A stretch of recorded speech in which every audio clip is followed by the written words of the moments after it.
Selamat siang. Mari kita bersama-sama membumikan multikulturalisme di Indonesia. Multikulturalisme di Indonesia merupakan upaya yang dilakukan dalam segala aspek dalam kesetaraan. Semua orang punya kedudukan dari segi suku, budaya, agama, dan ras. Lantas, bagaimana kita memandang perbedaan itu sebagai pemecah konflik? Seharusnya kita menjadi suatu perbedaan sebagai pemersatu, sebagai nilai-nilai untuk menghargai perbedaan tersebut. Indonesia merupakan negara yang syarat dengan kemajemukan. Sebagai buktinya, tidak hanya multi suku, multi etnik, multi agama, tetapi juga multi budaya. Masyarakat Indonesia adalah masyarakat yang plural dan multikultural. Jika dilihat dari sukunya, Indonesia memiliki berbagai macam suku, mulai dari Sabang sampai Merauke. Dengan ini, tidak menutup kemungkinan terjadinya konflik sosial. Pernahkah kalian berpikir, mengapa ayahmu seorang Padang, sedangkan ibumu seorang Jawa? Apakah kalian pernah berpikir, mengapa kulitmu putih sedangkan mereka berkulit gelap? Dan pernahkah kalian berpikir, kenapa matamu sipit dan mata mereka lebar dan menghidupi? Pada hakikatnya, semua memiliki hak yang sama untuk hidup dan menghidupi. Lantas, apa yang membuat kebencian itu muncul? Senyatanya, kebencian itu muncul atau timbul itu dari mana? Kita terlahir tanpa ada goresan hitam di diri kita. Lantas, apa yang membuat kebencian itu timbul atau muncul?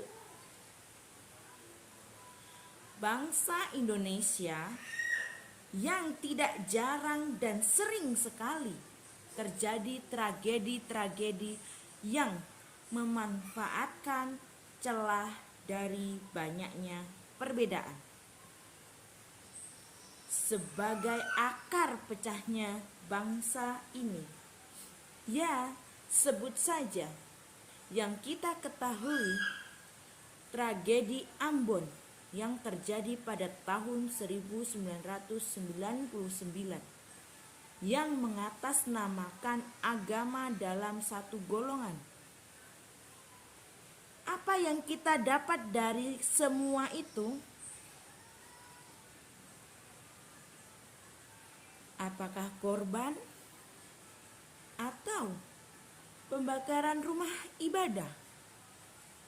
Apa yang kita dapat dari itu semua? Mari kita putar balik waktu ke tahun 1999,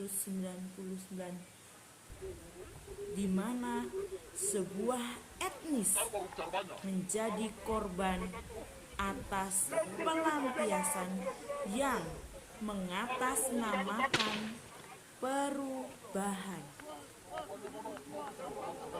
Itukah yang disebut perubahan?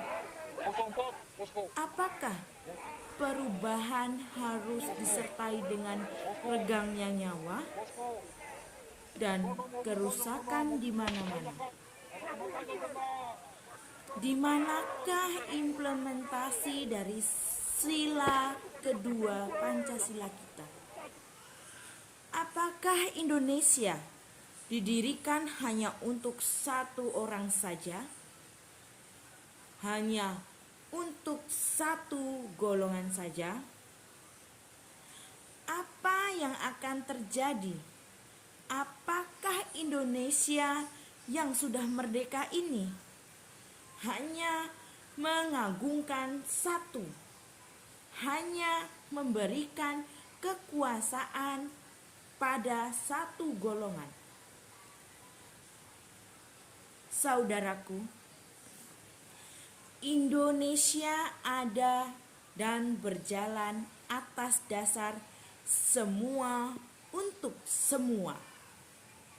Bukan untuk satu orang, bukan untuk satu golongan, bukan untuk mayoritas beragama apa, tetapi untuk semua, semua untuk semua. Kenapa? Karena kita majemuk. Karena kita dikelilingi perbedaan, kepercayaan. Lantas, sudah saatnya kita pertahankan indahnya keberagaman dalam kemajemukan antara mayoritas dan minoritas. Dengan rasa Nusantara, memang kita bukan sedarah, tapi kita hasil dari sejarah. Dan kita setanah, ya, tanah air Indonesia. Bhinneka Tunggal Ika dengan dasar Pancasila.